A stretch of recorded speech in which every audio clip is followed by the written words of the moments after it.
अब इसमें आप देखेंगे कि प्रकृति और मनुष्य के बीच कैसे संबंध है, और इसके जो समर्थक हैं उनका नाम है विडाल डी ला ब्लाश। ये एक वैज्ञानिक का नाम है और वो इस विचारधारा के समर्थक हैं। इस विचारधारा की पहली विशेषता ये है कि समय के साथ साथ मनुष्य का विकास हुआ। ठीक है, इसमें क्या होता है कि धीरे धीरे मनुष्य ने अपना विकास किया और अब वह प्रकृति से डरता नहीं था। अगर बात की जाए तो इसको हम कह सकते हैं कि वो प्रकृति को अपने अनुसार ढालने लगा था। जैसे अगर गर्मी पड़ती है तो मनुष्य ने कूलर बना दिया, अगर सर्दी पड़ती है तो मनुष्य ने हीटर बना दिया। ये सब क्या है, प्रकृति के विरुद्ध जाके वो काम कर रहा है। और ये सब किस में आता है, संभववाद विचारधारा में। और अब वो प्रकृति से डरता नहीं था, अब मनुष्य खुद को प्रकृति के अनुसार ढालने लगा था और अब मनुष्य प्रकृति से स्वतंत्र होकर रहने लगा था। जैसे मैंने आपको बताया कि पहले जो मनुष्य था, जो आदि मानव था, वो प्रकृति से डर के रहता था और प्रकृति का जो प्रकोप था उससे वो डरता था। लेकिन आज का जो मनुष्य है वो क्या होता है कि प्रकृति से स्वतंत्र है, वो कुछ भी कर सकता है, वो कितने भी उद्योग लगा सकता है और कितना भी धुआं फैला सकता है, कितना भी प्रदूषण कर सकता है, क्योंकि उसने अपना विकास कर लिया और अब उसको रोकने वाला कोई नहीं है। लेकिन जो पहले का आदि मानव था उसमें इतना दिमाग नहीं था कि वो उद्योग लगाए या वो कार चलाए, इसलिए जो प्रकृति थी उस पर हावी थी। लेकिन आज का जो मनुष्य है उसने सारे काम प्रकृति के विरुद्ध जाके कर दिए हैं, जिससे जो मनुष्य का जो महत्व है वो प्रकृति से ज्यादा हो गया है और प्रकृति मनुष्य के सामने फीकी पड़ गई है। और अब मनुष्य संसाधनों का इस्तेमाल भी करने लगा है। मैंने आपको पिछले वाले टॉपिक में बताया था कि जो आदि मानव था उसको इतना दिमाग नहीं था कि वो जो धरती के अंदर खुदाई करके और संसाधन निकाले जैसे पेट्रोल वगैरह और उसका यूज करे। लेकिन जो आज का मनुष्य है उसमें इतना दिमाग है कि वो जमीन के अंदर खुदाई करके और खनन करके जो जितने भी संसाधन है उन्हें वो बाहर निकाल सकता है और उनका वो उपयोग कर सकता है। और मनुष्य ने प्रौद्योगिकी का विकास भी किया है। और इसका एग्जाम्पल मैंने आपको बताया है, बार बार मैं बता रहा हूं आपको कि गर्मी से बचने के लिए जैसे कूलर बनाना, इसका एग्जाम्पल है संभववाद विचारधारा का। ठीक है, और अगर बात की जाए निश्चयवाद विचारधारा जो मैंने आपको इससे पहले बताई थी, उसका एग्जाम्पल आप लिख सकते हैं कि अगर कभी पहले के जमाने में जो आदि मानव रहते थे, जब बारिश होती थी, ठीक है, तो ऐसा माना जाता था कि ये मतलब इंद्र देवता का प्रकोप है या कुछ ऐसा।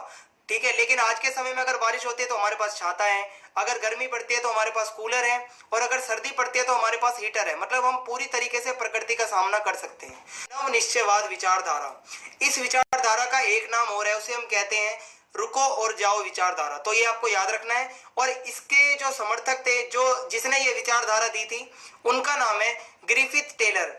ये आपको याद रखना है। जो मैंने अभी आपको वैज्ञानिकों के नाम बताता जा रहा हूं, जैसे मैंने जो पहली विचारधारा थी नियतिवाद, उसके जो वैज्ञानिक थे मैंने आपको बताया था रीटर, रेडजेल और हम्बोल्ट। और उसके बाद जो मैंने सेकंड विचारधारा आपको बताई संभववाद, उसके समर्थक थे विडाल डी ला ब्लाश।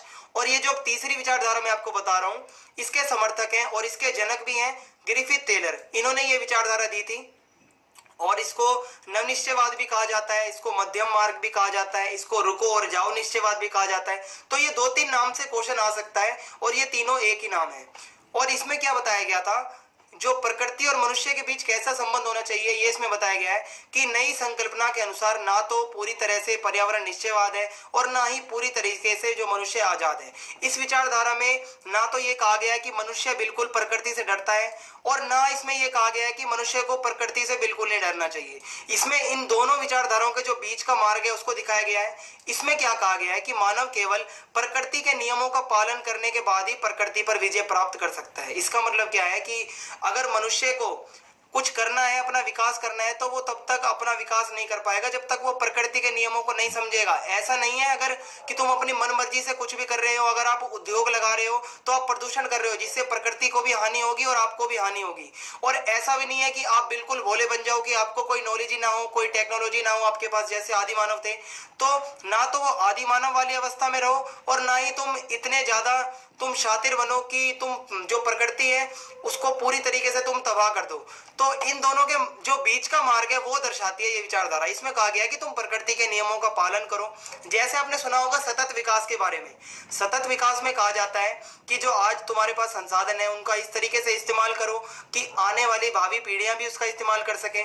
ठीक है, तो ठीक इसी तरीके से कुछ मिलता जुलता है, जिसमें एक आ गया है कि तुम्हें अगर अपना विकास करना है, अपनी आने वाली पीढ़ियों का भी विकास करना है, तो आज जो तुम्हारे पास संसाधन है उनका तुम नियंत्रित रूप से प्रयोग करो और सही तरीके से उसका प्रयोग किया जाए और प्रकृति के जो नियम है उनका पालन करो। ठीक है, ना कि तुम पेड़ काटो और ये सब काम करो जिससे प्रदूषण फैले। तो प्रकृति के नियमों का पालन करो, यही बताती है ये विचारधारा। और इसमें कहा गया है कि यह दो विचारों पर्यावरणीय निश्चयवाद और संभववाद के बीच का रास्ता बताती है। ये मैंने आपको बता दिया है। अब आगे देखते हैं क्या